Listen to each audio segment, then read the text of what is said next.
ఇప్పుడు రేవంత్ రెడ్డి గారు కొత్తగా ఒకటి అనుకుంటున్నారండి, ఒక చిన్న ప్రపోజల్ పెట్టారు. ఎవరైతే పేరెంట్స్కి డబ్బులు ఇవ్వట్లేదో ఓ 10% ఆ శాలరీలోంచే తల్లిదండ్రుల ఖాతాలో వేద్దామని ఒక ప్రపోజల్ పెట్టారండి.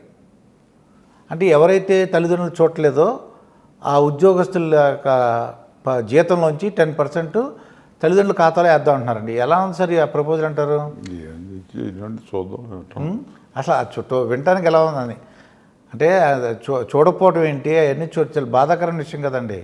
అంత చూడనంత పరిస్థితి లేదు అనుకుంటారండి. ఇప్పుడు అంత ఉందా అంటే కొంతమంది ఉన్నారటండి, అంటే కంప్లైంట్లు వస్తున్నాయి. ఎలా ఉంటుంది, వేస్తే ఎలా ఉంటుంది అంటే 10% చేయడం మంచిదిగా చేస్తే. ఇంకైతే మీ డైలీ ఇంకా భవిష్యత్ ప్రణాళిక అంటే మన దేశం మొత్తం అంటే ఫైనల్గా ఈ దేశం యొక్క ప్రగతి ఎలా ఉందంటారు? అసలు దే ఆర్ మిస్రీడింగ్ అండి. మీడియా కూడా దాని మీద దృష్టి పెట్టట్లేదు. పరిపాలన చేసేవాళ్ళు కూడా పిచ్చి మాటలు మాట్లాడుతున్నారు. ఎలాగంటే మేము పెద్ద ఆర్థిక శక్తిగా ఎదుగుతున్నాం, మూడో దానికి వెళ్దాం, ఇప్పటికి రెండో దానికి వెళ్తాం రాబోయే 2 సంవత్సరాల్లో, తర్వాత ఒకటో దానికి వెళ్తాం అంటారు. ఏం మాట్లాడుతున్నారు? అది ఏమన్నా బోధపడుతుందా? అదే నాకు అర్థం. మీరు ఏమైనా ఎక్స్ప్లెయిన్ చేస్తారా? కాదండి. ఇప్పుడు మీకు ఈ దేశం జనాభా ఎంత ఉంది? ఇప్పుడు సంవత్సరం ఉంది 140 కోట్లు ఉందండి. 140 కోట్లు ఉంది. ఇవాళ మన దేశం జీడిపి పెరిగితే దాన్ని 140 కోట్లు పెట్టి బాగారిస్తే మనకు $2,000 కూడా రాదు పర్ క్యాపిటల్. అర్థమైందా?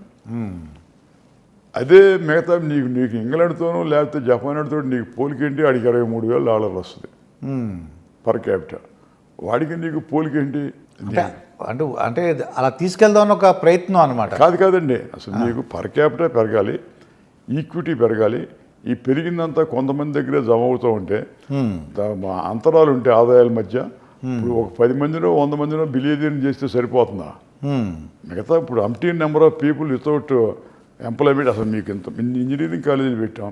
ఇంజనీరింగ్ కాలేజీ నుంచి బయటకు వచ్చినాడికి ఏమైనా ఉద్యోగానికి అర్హత ఉందా వాడికి? పాపం వాడు అసలు ఎంత సిగ్గు అవుతుందండి. మనకి వేల మంది, లక్షల మంది ఇంజనీరింగ్ బ్యాచ్ అయినాడు పోలీస్ కానిస్టేబుల్ ఉద్యోగానికి, హోంగార్డ్ ఉద్యోగాలకి అప్లికేషన్ పెడుతుంటే ఇది 7th క్లాస్, ఇది 10th క్లాసు క్వాలిఫికేషన్ చాలా అన్న దానికి వీళ్ళు అప్లికేషన్ పెట్టే పరిస్థితి ఉందంటే ఏం చదువు చదువుతున్నారు వీళ్ళు? ఏం కాలేజీలు నడుపుతున్నారు? అంటే ఈ పరిస్థితి మారాలంటే ఏం చేయమంటారు? ఈ అకౌంటబిలిటీ లేదు కదండి. ఇప్పుడు కాలేజీ వచ్చాడు ఎవరికోను, ఏంటి ఆ ప్రైవేట్ కాలేజీలు ఏంటి, ఆ లోకం ఏంటి, అసలు ఏం చదువు చెబుతున్నారు అక్కడ? అదే మాదిరిగా అసలు అది కాదండి. ఇప్పుడు మీకు ఉస్మానియా గవర్నమెంట్ హాస్పిటల్ ఉందండి. ఉస్మానియా గవర్నమెంట్ హాస్పిటల్కి ఎంత ఖర్చు పెడుతున్నారండి సంవత్సరానికి? అన్న ఎంతనే ఉందో మీకు? సంవత్సరానికి గవర్నమెంట్ ఎంత ఖర్చు పెడుతుంది అనుకుంటున్నారు టు మెయింటైన్ దట్ హాస్పిటల్? సుమారుగా హాస్పిటల్కి అంతా 2,000 కోట్లు. ఒక్క ఉస్మానియా హాస్పిటల్ రన్ చేయడానికి 2,000 కోట్లు అవుతుందండి. సరే, పెట్టారు, మంచిది. అసలు మనకు హాస్పిటల్ వ్యవస్థ ఇదంతా మొదలుపెట్టినప్పుడు హాస్పిటల్స్ అన్నీ ఎక్కడ ఉండేవి మీరు గమనించారు? అసలు రైలు స్టేషన్ దగ్గర హాస్పిటల్స్ ఉన్నాయండి. రైల్వే స్టేషన్ దగ్గర బెజవాడ, గుంటూరు, సికింద్రాబాద్ గాంధీ హాస్పిటల్, మద్రాసు సెంట్రల్ హాస్పిటల్కి, సెంట్రల్ స్టేషన్కి ఎదురుకుండా మద్రాసు జనరల్ హాస్పిటల్, బాంబే రైలు దగ్గరనే 4 హాస్పిటల్స్ ఉంటాయి పెద్దవి. ఎందుకని? ప్రయాణ సౌకర్యాలు లేవు. వాడి రాత్రిపూట పాము కరిసినా లేకపోతే యాక్సిడెంట్ అయినా గబగబా వేసుకొస్తారు, ఏదో మంచాల మీద లాక్కొస్తారు, స్ట్రెచ్చర్ కూడా ఉండదు, మక్కులు లోపల తీసుకెళ్ళొచ్చు అని చెప్పి అలాగే పెట్టారు. హాస్పిటల్లో ఉన్నవాడికి ప్రతి ఆడికి కూడా హాస్పిటల్ అని వస్తే కేరళవాడు వచ్చి ఇక్కడ యాక్సిడెంట్ అయింది అనుకోండి, వాడిని కూడా చేర్చుకుని ఫ్రీగా నీకు ఆధార్ కార్డు ఉందా, నీ అడ్రస్ ఏంటి అని అడగకుండా చేస్తారు వైద్యం. ఆడికి తిండి పెడతారు, దాంట్లో బత్తాకాయ, నారింజకాయలు ఇస్తారు, తర్వాత పళ్ళు ఇస్తారు, పాలు ఇస్తారు, బ్రెడ్ ఇస్తారు, అన్నం పెడతారు, అన్నీ చేస్తారు. మందులు కూడా రాసి కొనుక్కోమని మందుల షాప్కి వెళ్ళి కొనుక్కోమని రాయరండి, లోపల వేస్తారు.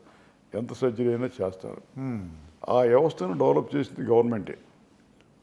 అవి కాక ప్రైమరీ హెల్త్ సెంటర్లో ఎంతమంది సిబ్బంది ఉంటారో మీకు ఏమన్నా గమనించారండి? అదే డెంటల్గా ఒక అంటే హెల్త్ సెంటర్ కెపాసిటీని బట్టి ఒక డాక్టరు, నర్సులు ఉంటారండి. ఎంతమంది ఉంటారు? ఒక 10 మెంబర్స్ ఉండవచ్చు. 35 మంది ఉంటారండి. 35 మంది ఉంటారు.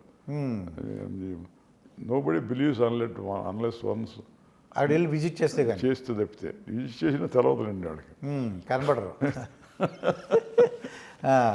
అంటే నేను అనేది ఏంటంటే ఆ వ్యవస్థనంతా గవర్నమెంట్ డెవలప్ చేసింది. గవర్నమెంట్ డెవలప్ చేసినప్పుడు ఇంకో వ్యవస్థను ఆరోగ్యశ్రీ ఏంటండి, ప్రైవేట్ వాటికి ఏంటి? ప్రైవేట్ వాటి దగ్గర ఎవరి దగ్గరైనా మీరు అడగండి, మీరు ఎప్పుడైనా వెళ్తారు మీ బంధువులు స్నేహితులు ఎవరిని హాస్పిటల్లో వెడితే వాడిని ఐసీయూలో పెట్టా ఉంటారు. ఐసీయూలోకి వెళ్ళి అడగండి వాడిని, డ్యూటీ డాక్టర్ ఉంటాడు కూడా, వాడు యాప్రాన్ వేసుకుంటాడు, తెల్ల కోట్ వేసుకుని. ఏమరా బాబు నువ్వు ఎక్కడ చదువుకున్నావు అని అడగండి. నేను అడుగుతుంటా ఎక్కడ చదువుకున్నాను, గుంటూరులో చదివాను అంటాడు. ఏ సంవత్సరం చదువుకున్నారో, ఎవడు మీ ప్రొఫెసర్ ఎవరు అంటే, మెడికల్ కాలేజీలో కాదండి, మరి ఎక్కడ చదువుకున్నారో గుంటూరులో, ఫిజియోథెరపీలో చదివానండి అంటాడు. ఫిజియోథెరపీ వాడిని ఆయుర్వేదం వాడిని అక్కడ తీసుకొచ్చేసి వాడిని డ్యూటీ డాక్టర్ అని ఒక కోట్ వేసి కూర్చోబెడుతున్నారు అక్కడ. None of them are qualified. Technician qualified కాదు, డ్యూటీ డాక్టర్ క్వాలిఫైడ్ కాదు, నర్స్ క్వాలిఫైడ్ కాదు, వాళ్ళని తీసుకొచ్చి చేస్తున్నారు. వీళ్ళలో ఆ నర్సులు పాపం ఇంకా ఇక్కడ హైదరాబాద్లో లేదేమో కానీ కింద సెంటర్లకు వెళ్తే ఆ నర్స్ పని చేస్తుంది, కాసేపు ఉన్నాక వెళ్ళి ఆ డాక్టర్ ఇంటూ అంటులు తోముతుంది. వాళ్ళు చదువుకున్నాడు చచ్చినాడు కాదు. ఈ నేపథ్యంలో అసలు వాళ్ళ మీద అకౌంటబిలిటీ లేకుండా వేల కోట్ల రూపాయలు పక్కన ఆరోగ్యశ్రీ అని చెప్పి తర్వాత వాడు ఇష్టం వచ్చినట్టు బిల్డింగ్ అట్లా చేస్తా అంటే హోటల్ రూమ్స్ ఎంతో కానీ అక్కడ బోర్డు వేయమంటున్నారు కదా. బోర్డు వేయమన్నప్పుడు హాస్పిటల్కి రూమ్ రెంట్ అంతా బోర్డు వేస్తున్నారు. అసలు ఎంత వసూలు చేస్తున్నారు, అకౌంటబిలిటీ ఉందా? ఈ స్కూల్స్లో చదువుకున్నాడు అసలు టీచర్స్ వాళ్ళ క్వాలిఫికేషన్స్ ఏంటో ఎవరికన్నా జవాబుదారీతనం ఉందా? ఇవాళ మీకు యూరోప్లో దాదాపు అన్ని దేశాలు కూడా సోషలిస్టిక్ కంట్రీస్, కామన్వెల్త్ కంట్రీస్, వీటిలన్నింటిలోనూ కూడా విద్యా వైద్యం ఫ్రీ కదా. అమెరికాలో కూడా so called Mecca of the liberalisation market economy అమెరికాలో కూడా మీకు స్కూల్ ఎడ్యుకేషన్ వరకు ఫ్రీనే కదా. ఈ నేపథ్యంలో అసలు వీళ్ళు గవర్నమెంట్ తప్పుకుని వాళ్ళ బాధ్యత నుంచి ప్రైవేట్ వాడికి అప్పచెప్పి అదే మా స్వర్గం అంటే అసలు ఈ సూయిసైడ్స్ కారణం నా ఉద్దేశంలో విద్యా వైద్యం నుంచి ప్రభుత్వం తప్పుకుని ఆ బాధ్యతను ప్రైవేట్ వాడికి అప్పచెప్పడానికి కారణం, ఒక ప్రధానమైన కారణం అండి. క్రాప్ ఫెయిల్యూర్ కాదు, మార్కెట్ ఫెయిల్యూర్ కాదు, దానికన్నా పెద్ద ప్రమాదం దీని మూలం జరుగుతుంది. అయితే ఈ రెండు తెలుగు రాష్ట్రాల మధ్య కదా వాటర్ గురించి రాజకీయాలు చేస్తారండి. అంటే ఆంధ్రప్రదేశ్ వాళ్ళు అంటారు మిగులు జలాలు వాడుకుంటున్నాం అంటారు, తెలంగాణ మా జలాలు ఎత్తుకుపోతా. ఇప్పుడు మనం ఏ పని చేయలేనప్పుడు if you fail in our efforts to solve the problems, ఒకటి శత్రువుగా చూపించి వాడు మన శత్రువు, వాడి మూలనే మనకు జరుగుతుంది, ఇది వాడు నీళ్లు తోసేస్తున్నాడు అని మాట్లాడుతామంటే తేలిగ్గా ఉంటుంది. వాడికి చాలా తేలిగ్గా ఉంటుంది, చాలా తేలిగ్గా ఉంటుంది. ఇప్పుడు కూడా బ్రిటిష్ వాడి మూలనే చెడగొట్టాడు, లేకపోతే ఇంకా మనం మిరగదీసేవాళ్ళు అంటాం, లేకపోతే వాడు ఇంత ముందు పరిపాలన చేసినట్టు చెడగొట్టాడు, లేకపోతే మనం చేసామంటాం. ఎన్నాళ్ళు బతుకుతూ ఉండే దాని మీద. అది అంటే ఇంతకుముందు వాడు ఎవడో చేశాడు కాబట్టి నాశనం కాదు, వాడు నాశనం చేశాడు కనుక నేను బాగు చేయలేకపోతున్నాను. అప్పుడు దాని మూలం ఎన్నాళ్ళు బతుకుతారండి. అదే మీకు తెలిసినంత వరకు ఏంటి సార్ ఇది తెలుగు రాష్ట్రాలేమో మిగులు జలాలు వాడుకుంటాం తప్పేంటి అంటున్నారు, బనకచర్లేదు. అది కాదు సార్, అసలు మన దగ్గర రిజర్వాయర్స్ ఎంత ఉన్నాయి, ఎన్ని నీళ్లు పడతాయి రిజర్వాయర్స్లో మొత్తం రెండు రాష్ట్రాలు కలిపి, ఎంత వర్షం వస్తుంది, ఎన్ని నీళ్ళు వస్తున్నాయి నదుల్లోకి, జాడిచ్చి 2 వానలు కురిస్తే రిజర్వాయర్లు సరిపోతాయి అసలు? సరిపోవు కదా, ఏ నీళ్ళు అసలు. అంటే ఎంత రాజకీయాలు మాట్లాడండి, తెలియక మాట్లాడు. అదే శత్రువుని చూపించి వాడి మూలం చేయలేకపోతున్నాం చేస్తే ఇందాక మరి కులం గురించి అన్నారే. అవునండి, అసలు కులం అనేది ఈ కులం, అది కులం ఎందుకంటే అంటే ఈ ఆంధ్రప్రదేశ్లో కుల రాజకీయాలు ఉంటాయి, ఇక్కడ లేవండి. తెలంగాణలో ఉండవులండి, ఆంధ్రదేశంలో ఉంటాయి. ఆంధ్రదేశంలో ఉండడానికి కారణం ఏంటంటే 2 ప్రధానమైన కులాలు కదా అక్కడ. ఆ 2 ప్రధానమైన కులాలు ఒక రాజకీయాల్లోనే కాకుండా మిగతా అన్ని రంగాల్లోనూ ఉన్నారు వాళ్ళు. విద్యలో, వైద్యంలో, వ్యాపారంలో, వ్యవహారంలో, వ్యవసాయంలో అన్నింటిలోనూ ఉన్నారు వాళ్ళు. అందుకని ప్రతి రంగంలోనూ వాడికి వీడికి పోటీ ఉంటుంది. ఈ పోటీ ఉండి ఈ కులం సంగతి ఎత్తుకుని చేసినంత కాలం వాడు ఏ పార్టీలో ఉన్నా కూడా వాడికి నష్టం లేదు. ఆ పార్టీ అధికారంలో రాపోయినా వాడికి నష్టం లేదు. ఎందుకనంటే ఇప్పుడు కాంట్రాక్టర్ ఉంటాడు, ఒకడు కాంట్రాక్టర్ ఉండి చేస్తున్నాడు అనుకోండి, కాంట్రాక్ట్ పని చేస్తున్నాడు అనుకోండి, వాడి మనుషులు వాడి కొనవాడు, దాంట్లో ఇంజనీర్లు లేకపోతే తోటి కాంట్రాక్టర్లు, తోటి సిబ్బంది చాలామంది ఉంటారు ఆఫీసుల్లో, అవతల కులం వాళ్ళు ఉంటారు. అందుకని వాడి వరకు వీడిని ప్రొటెక్ట్ చేస్తుంటారు. అట్లాగే డాక్టర్ ఉంటాడు అనుకోండి, లాయర్ ఉంటాడు అనుకోండి, ఒక దాన్ని ఎత్తుకుంటే వాళ్ళు క్లయింట్ ఉంటుంది కదా పర్మనెంట్గాను. అందుకని అధికారంలో రాకపోయినా సరే మంచి ఇబ్బంది ఏమీ లేదు వాడికి.